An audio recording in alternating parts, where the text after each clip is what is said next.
Henceforth, my brother and his wife declared, "We'll manage the household independently, so find another place to live." My mother, aligning herself with their decision, treated me as an impediment. Do they comprehend who has been footing the bills for the house? I never anticipated such disrespect. In the recesses of my mind, I resolved to take certain actions. I go by the name Carrie, a 30-year-old woman. Currently, I reside in my parents' home after returning from college. Initially, I ventured into the corporate world to forge my path, but the challenges overwhelmed me, prompting my return home. While initially navigating unemployment, I explored work-from-home opportunities. Armed with a scientific background, I embarked on a freelance engineering career. Commencing with modest projects, the income was meager, yet the experience of working independently was profoundly meaningful. In stark contrast to conventional employment, I could generate ample income without excessive social interaction. As my confidence grew, so did my workload and earnings. Within a year, my income rivaled that of a regular corporate employee. However, the predicament lay in my parents' understanding, especially my mother's reluctance to embrace my work-from-home lifestyle. My father grasped my explanation, but my mother, rooted in traditional beliefs, harbored apprehensions about what she couldn't fathom. Despite my earnest attempts to elucidate, my mother persisted with questions like, "How long do you plan on staying home?" and insinuations about the legitimacy of my online work. Despite presenting evidence of client emails and salary statements, my mother remained unconvinced. She suspected it to be some shady business or involvement in a dubious religion, despite the consistent payments and the legitimacy of my job. Despite my detailed explanations, my mother remained steadfast in her skepticism. She continually expressed concerns about the possibility of relying on unemployment benefits, emphasizing their impermanence. Although I had contemplated living independently, my savings were not yet sufficient. Around that time, my father's health took a toll, with deteriorating legs and back, necessitating nursing care.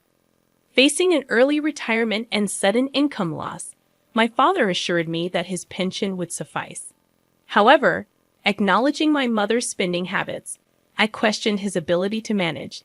His face wore the fatigue of anxiety about the uncertain future. My father had supported me through college and even when I returned home due to mental health challenges.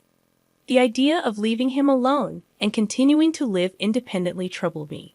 My mother, too, grappled with confusion over my father's sudden condition. Contemplating the situation, I felt a sense of responsibility and a desire to give back.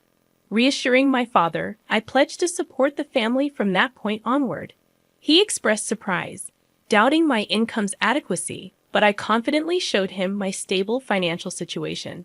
Grasping the reality, my father, who had always understood my circumstances, was taken aback by my newfound stability.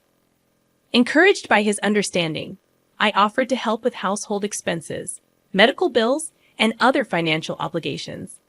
Each month, I transferred a certain amount to my father's bank account, shouldering a significant part of the financial burden. As my mother had been using my father's credit card, I created a new main card and provided her with a supplementary card. My father, mindful of saving money, urged my mother to follow suit. In response, my mother questioned whether I should be asked to leave the house. I pointed out my financial contributions and emphasized that it would be more challenging without my support. Skeptical, my mother remained unconvinced and suspicious of my assistance. It took my father's persuasion to finally gain her agreement, allowing me to continue living with them. Continuing my work and household responsibilities, I found my mother increasingly taking my assistance for granted. Her strictness intensified, with constant remarks about the speed of my chores. "Can't you finish your chores faster?" she would complain. I explained the challenge of multitasking while working, but she dismissed my concerns. The strain on my relationship with her became apparent, and it seemed irreparable. In contrast, my father, understanding my efforts, provided much-needed support. Despite this strained dynamic, we persevered in this manner for a year. After a year, my father's health took a sudden downturn. requiring hospitalization. Visiting him daily, I shared moments of concern and reassurance. Aware of the strain on me, my father expressed gratitude, acknowledging the difficulties in my relationship with my mother. As my father grappled with health issues, the already strained relationship between my mother and me deteriorated further. Despite feeling suffocated at times, I remained committed to supporting my family. Recollections of my mother's past efforts, especially during my student days, kept me steadfast in this commitment. However, a significant shift occurred when my mother welcomed my brother Kevin and his wife Mary. Their unexpected arrival brought an abrupt change to my living situation. My brother explained their decision, stating they would be living in the house from now on to ease the burden on me. I was taken aback, and my mother seemed to avoid eye contact. While my brother and his wife claimed their intention was to support me, a hidden meaning lingered in their words.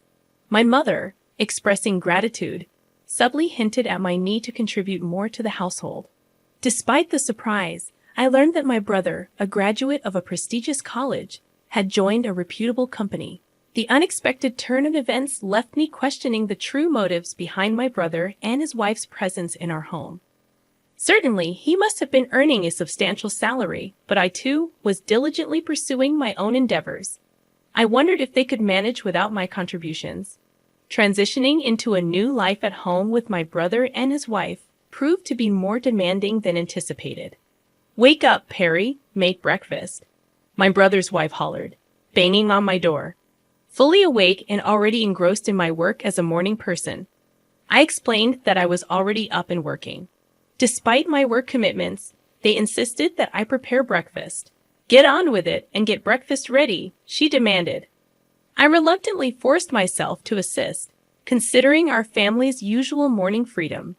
Typically, we enjoyed meals at our own pace, especially when my mother and brother's wife were present. I presumed it was customary for the wife to prepare breakfast for her husband.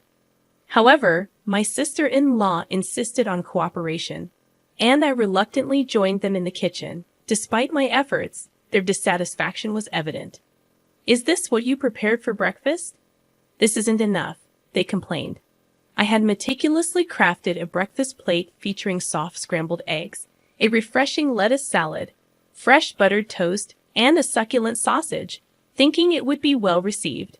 However, it seemed I had missed something. "You don't have to eat it," I retorted. But their surprise was palpable. Their reaction turned confrontational, questioning my attitude and who I thought I was. My brother, often condescending, mocked me, likely influenced by our mother. Despite explaining my work commitments, they dismissed it. "What kind of work is that? Are you crazy?"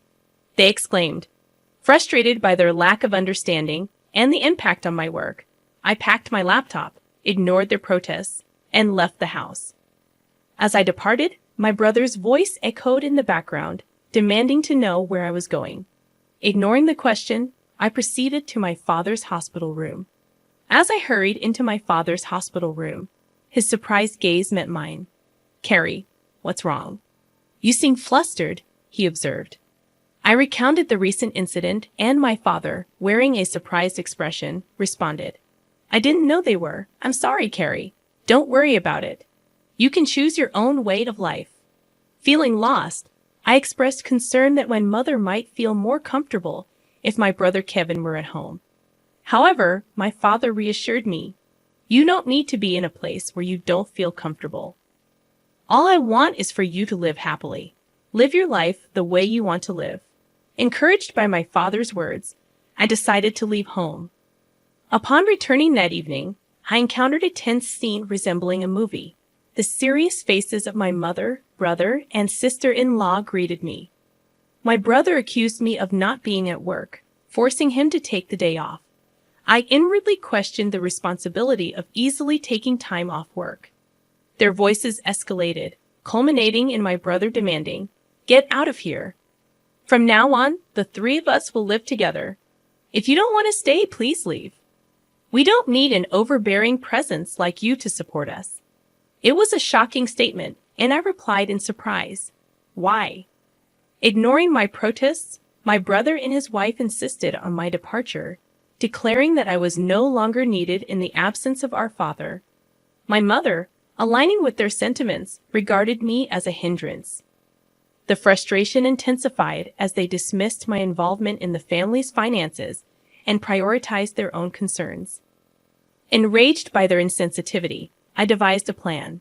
Initially, I transferred the money linked to the credit card my mother used daily to another account under my management. This subtle move aimed to surprise my mother when she could no longer access her credit card. I initiated a money transfer from my father's account, a crucial pillar supporting the family's financial stability. However, I ensured that only my father's medical expenses could be withdrawn from this separate account, unbeknownst to my mother.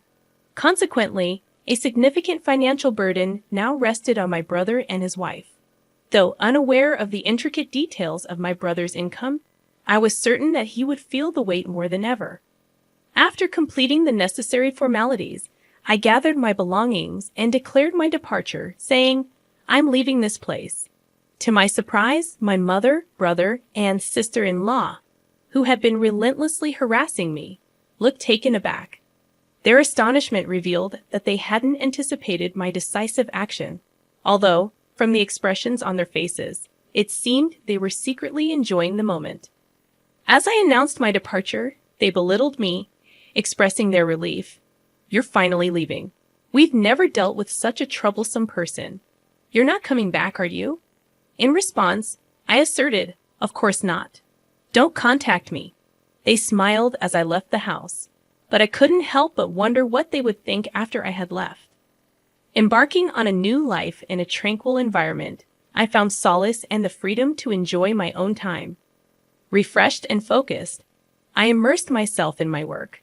However, as expected, a call from my brother disrupted the peace.